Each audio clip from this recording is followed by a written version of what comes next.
Kementerian kita dipecah lagi. Kementerian Pendidikan, Riset dan Teknologi dipecah lagi menjadi Kementerian Menengah Dasar, ya. Kemudian Kementerian Kebudayaan, dan terakhir Kementerian Riset dan Teknologi. Nah, Balai Bahasa masih masuk di dalam Kementerian Menengah Dasar itu. Di bawah menterinya, siapa nama menterinya? Abdul Mukti. Ya, dia juga latar belakangnya dari guru, ya. Siap-siap aja nanti kurikulum kita berubah lagi. Kurikulum kita berubah lagi. Terus tadi sempat berbincang dengan kepala sekolah SMA 8. Itu Bu, katanya kemarin itu perumus ujian nasional katanya.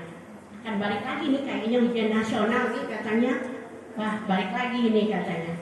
Nah, jadi siap-siap aja Bapak Ibu, baru pelatihan kurikulum Merdeka Belajar, baru apa lagi itu istilahnya? PMM. Nah, siap lagi nanti berubah lagi Pak Bahar. Atau lagi kita apa? Ya, kita sebagai orang di bawah ikut aja aturan. Ya, anak-anak juga sebagai generasi muda ikutin aja.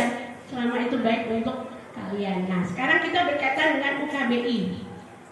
Sekarang saya tanya di ruangan ini ada yang sudah pernah ikut UKBI? Belum, semuanya belum. Belum. Uji kemahiran berbahasa Indonesia? Belum. TOEFL? Sudah semuanya. Oh, keren. TOEFL duluan malahan daripada UKBI. Iya, jadi Bapak Ibu, UKBI ini adalah uji kemahiran berbahasa Indonesia.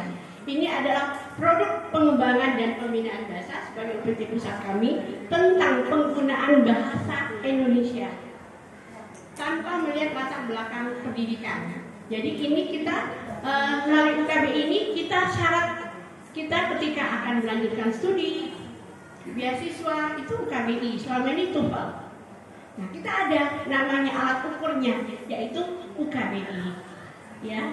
Jadi tidak seperti kita ketahui di dalam pasal 36 Undang-Undang Dasar 1945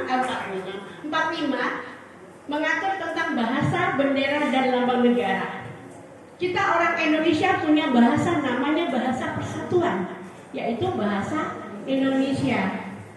Kita berbeda dengan negara ASEAN. Negara ASEAN, contoh Malaysia, dia punya bahasa pengantar nggak? Punya bahasa persatuan nggak? Punya nggak? Punya nggak bahasa persatuan Malaysia? Tidak. Ketika bahasa Indonesia diakui di UNESCO, di PBB menjadi bahasa, salah satu bahasa yang digunakan, mereka apa dia namanya ketua Palembang tuh kebakaran jenggot. Iya. Kenapa? Kita dijajah Belanda 350 tahun. Tapi tidak kita bahasa pengantarnya bahasa Belanda. Dijajah Jepang 3,5 tahun. Tidak kita pakai bahasa Jepang. Malaysia bahasa pengantarnya bahasa Inggris. Iya. Singapura bahasa Inggris. Kita tidak, orang Indonesia, bangsa Indonesia punya bahasa persatuan, yaitu bahasa Indonesia. Diperkuat lagi dengan Sumpah Pemuda, diperkuat lagi dengan aturan di Undang-Undang Dasar 1945. Jadi kita harus bangga kita sebagai orang Indonesia. Ketika kita akan belajar ke luar negeri, kita harus tes UKBI. Tapi kita sendiri orang Indonesia tidak punya alat ukur.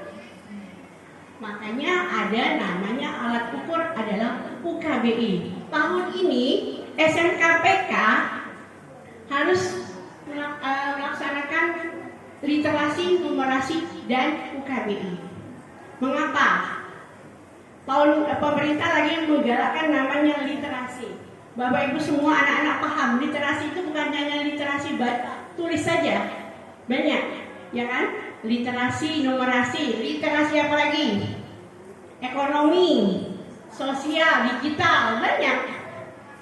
Nah, kebetulan SMKPK salah satu adalah namanya literasi, numerasi, dan UKBI. Jadi UKBI itu Bapak Ibu semua dan anak-anak, di dalam ranah soal di dalam UKB itu berkaitan dengan ranah komunikasi yang 4 ini. Sintas, sosial, vokasional, akademik. Ya, jadi soal UKB itu bukan murni tentang bahasa Indonesia.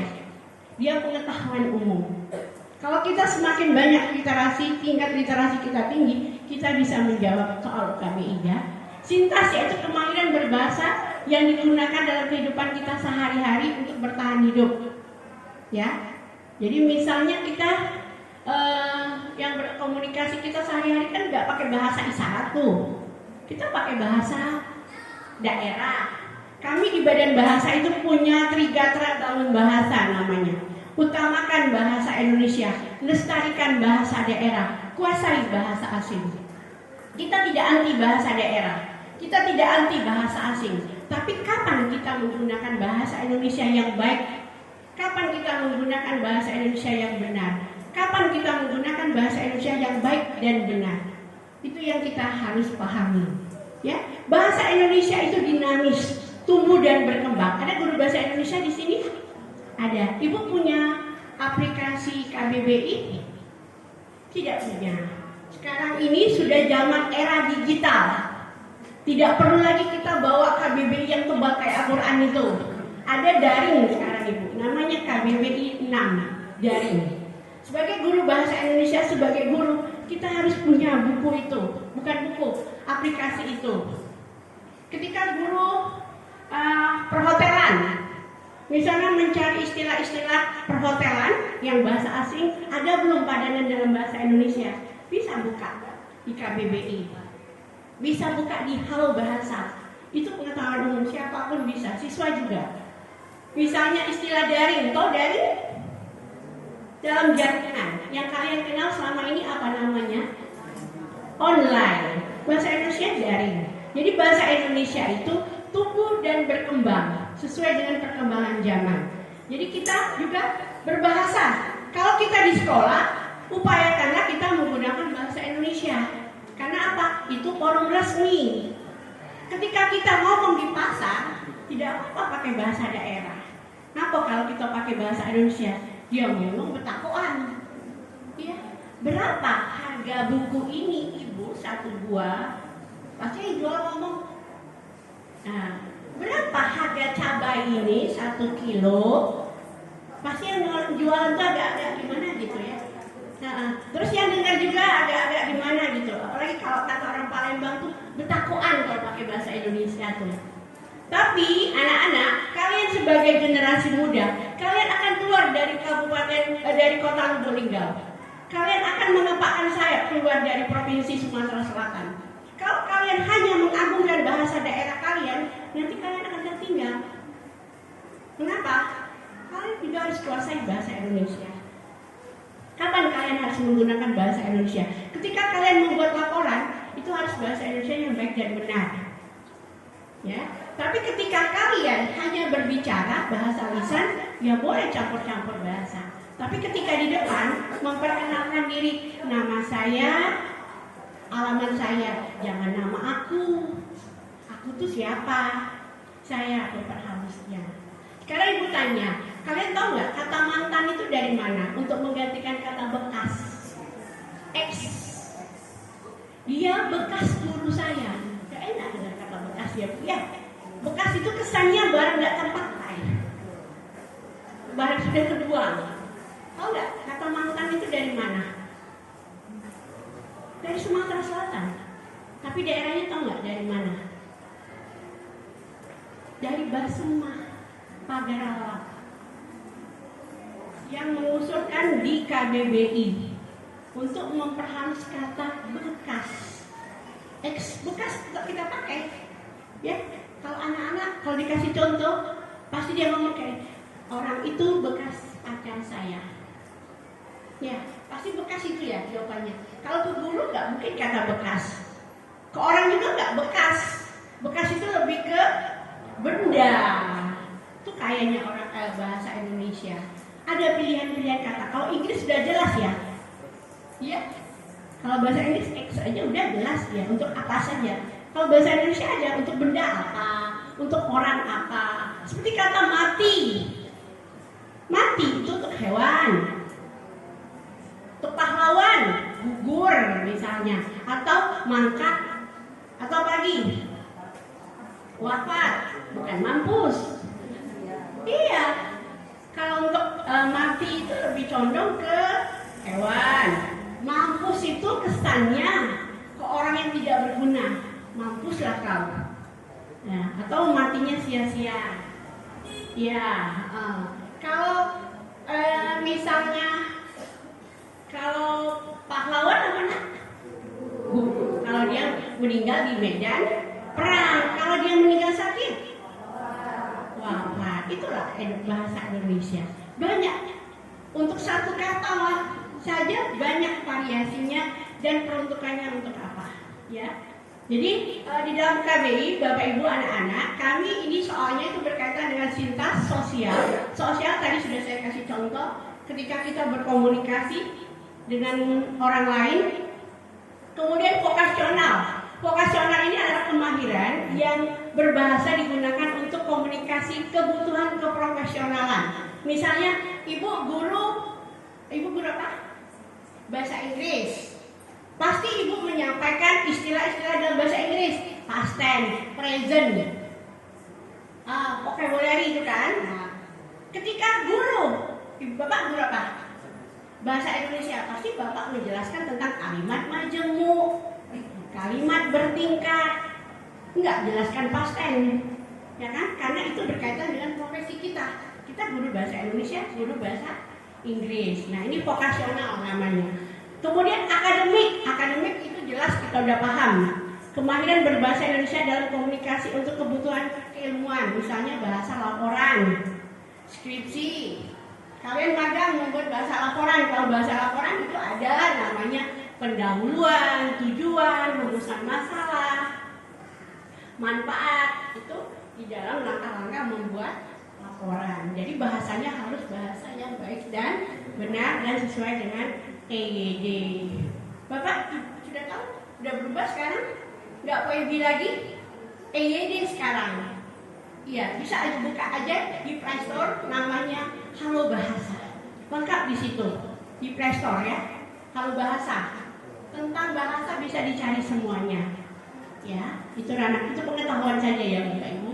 Jadi UKB itu adalah sarana uji untuk mengukur tingkat kemahiran seseorang dalam berbahasa Indonesia baik lisan maupun tulisan.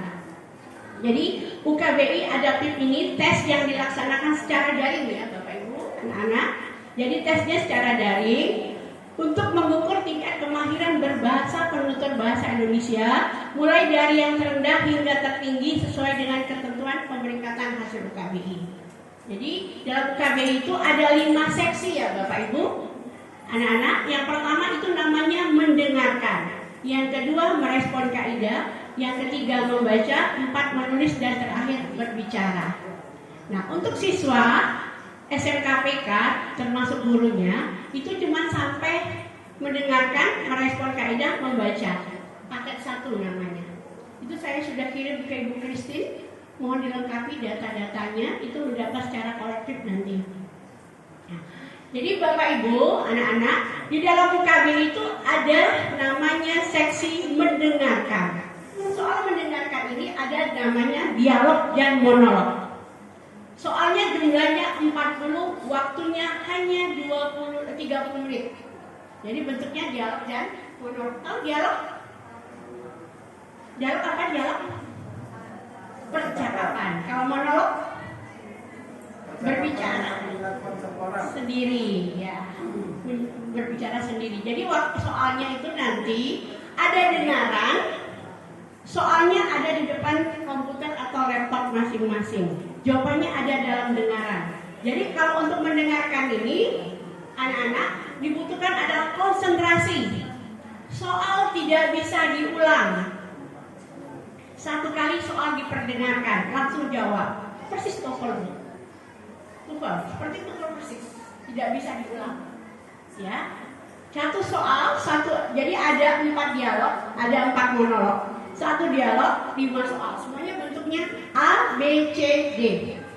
Ya, soalnya sama A, B, C, D bentuknya. Kemudian merespon kaidah. Merespon kaidah ini soalnya tertulis berupa kalimat. Nah, itu tentang bahasa Indonesia memang. Jadi soalnya itu ada paling banyak 32, paling sedikit 25. Waktunya hanya 25 menit ini. Kemudian membaca, wacana tulis itu biasa isi bacaan. Ada 8 bacaan ya. Nah, untuk menulis dan berbicara, Bapak Ibu tidak diwajibkan untuk SMKPK.